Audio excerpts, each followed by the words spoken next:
Assalamualaikum warahmatullahi wabarakatuh. Kami dari kelompok 4 Pengabdian Masyarakat KJMU akan mengadakan kampanye online tentang COVID-19 dengan tema Lindungi Diri dan Lindungi Sekitar.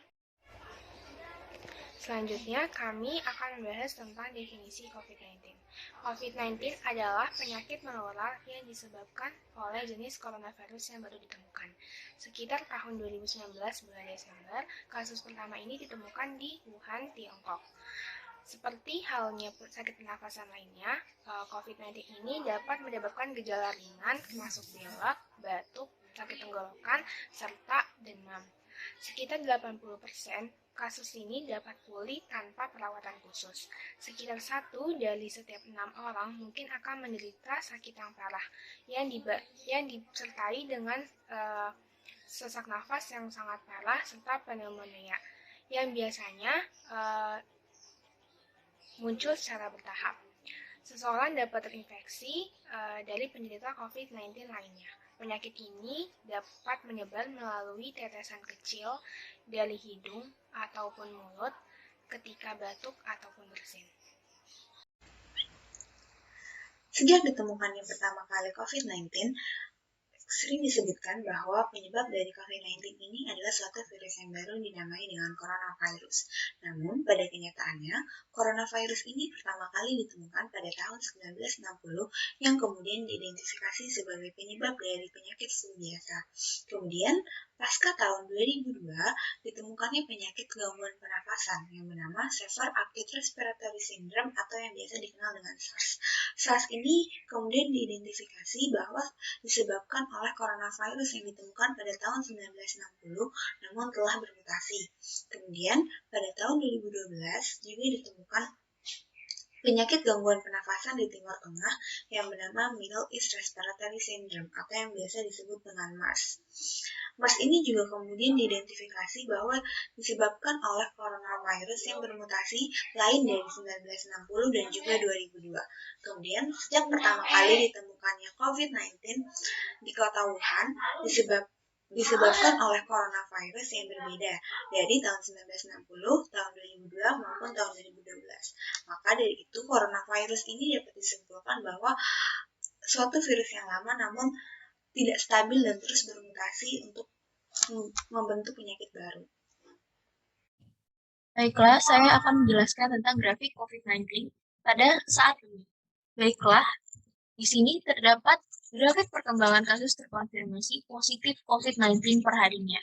Dapat dilihat di dalam grafik bahwa puncak tertinggi kasus terkonfirmasi positif COVID-19 per hari berada pada bulan Januari dan bisa mencapai 14.000 lebih kasus per harinya. Untuk data terakhir yaitu pada 24 Mei 2021 terdapat 5.060 kasus tambahan yang baru. Baiklah, selanjutnya terdapat grafik perkembangan kasus sembuh per harinya. Dapat dilihat pada grafik bahwa puncak tertinggi kasus sembuh per harinya adalah pada bulan Februari yang dapat mencapai 12.000 lebih kasus per harinya. Sementara itu, untuk pada data terakhir yaitu pada tanggal 24 Mei 2021 sendiri, tertambah sebanyak 3.795 kasus sembuh.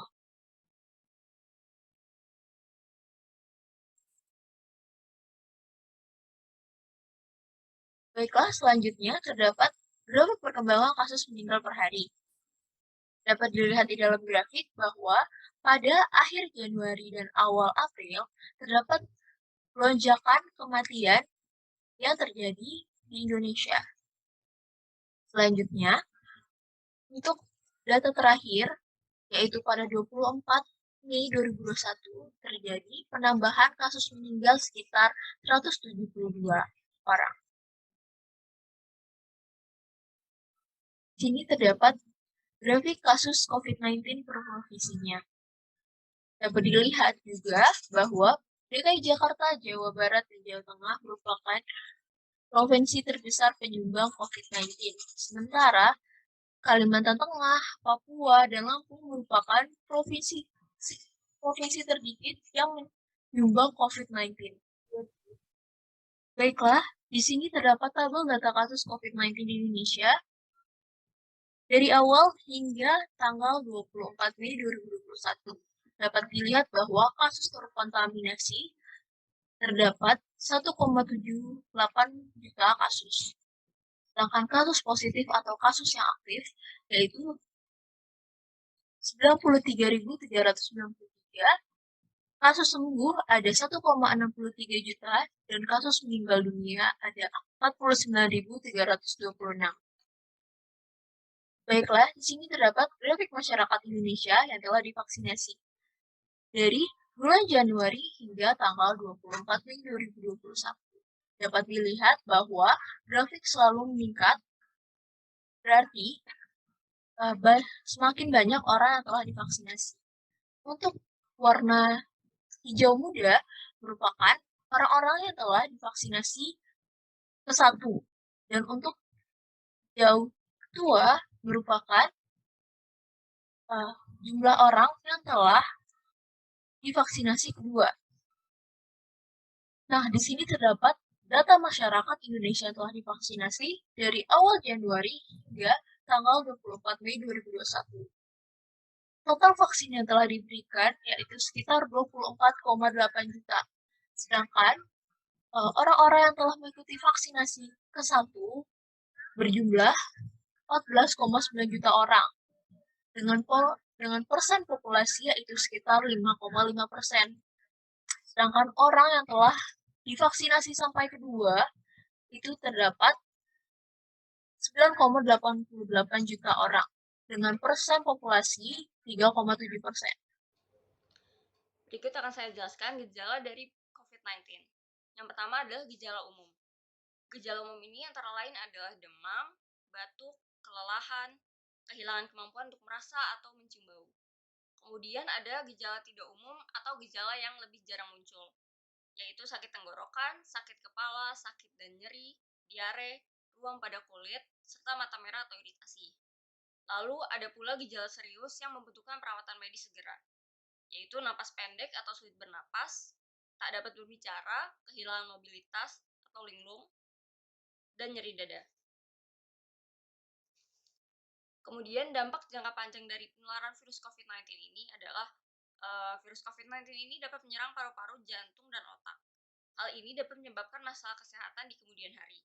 Selain itu, virus COVID-19 juga dapat menyebabkan pengumpulan darah yang kemudian dapat menyebabkan serangan jantung dan stroke.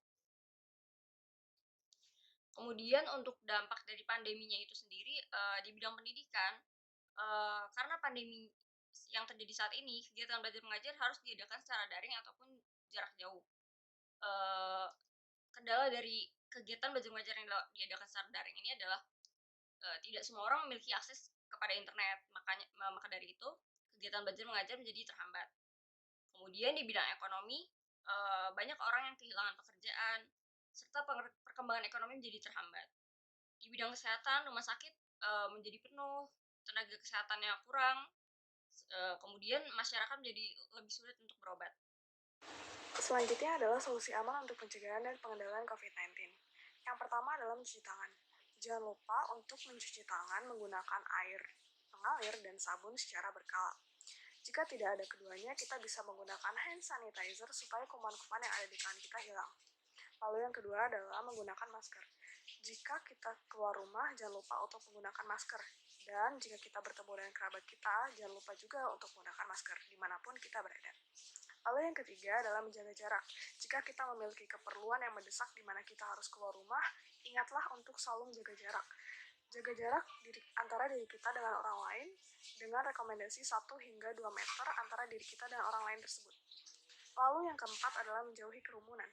Kita diminta untuk menjauhi kerumunan saat berada di luar rumah, karena semakin sering dan semakin banyak kita bertemu orang, maka semakin tinggi pula kemungkinan kita terinfeksi COVID-19.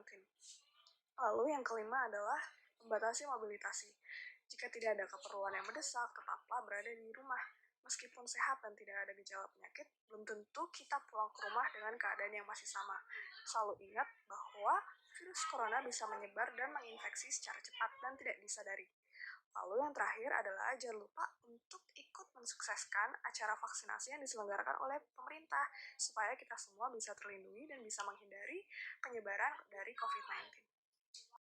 Selanjutnya, yuk mari kita mematuhi protokol kesehatan dengan melakukan 3M, yaitu menjaga jarak minimal 1 meter dan menggunakan masker untuk mencegah dan memperlambat penyebaran virus COVID-19, serta untuk menghindari paparan droplet yang mungkin dibawa oleh orang lain, serta mencuci tangan selama 20 detik menggunakan sabun, karena mencuci tangan adalah salah satu cara terbaik untuk menghindari diri dari penyakit ataupun virus lainnya. Dan yuk mari kita cek apa kita sudah melakukan hindari kerumunan dan hindari keramaian seperti datang ke event-event besar, kelas, transportasi publik, tempat wisata, ataupun pusat keramaian lainnya. Dan jangan lupa untuk tetap di rumah dan tetap melakukan segala aktivitas sehari-hari seperti belajar, bekerja, dan beribadah dari rumah. Yang paling penting adalah kita juga harus menjaga makan makanan yang bergizi, olahraga, dan istirahat yang cukup untuk menjaga kondisi tubuh kita agar tetap fit dan sehat. Mari tetap tenang, tetap terinformasi, dan tetap waspada, serta tetap bijaksana dalam menghadapi penyebaran virus COVID-19. Karena kita bisa menghadapi COVID-19 bersama-sama. Yuk bersama kita lindungi diri, lindungi keluarga, dan lindungi sekitar demi mewujudkan masyarakat yang sehat dan produktif dengan mengikuti vaksinasi. Sekian pemaparan materi dari kami, kurang lebihnya mohon maaf dan terima kasih. Wassalamualaikum warahmatullahi wabarakatuh. Dan jangan lupa untuk tetap sehat dan selamat.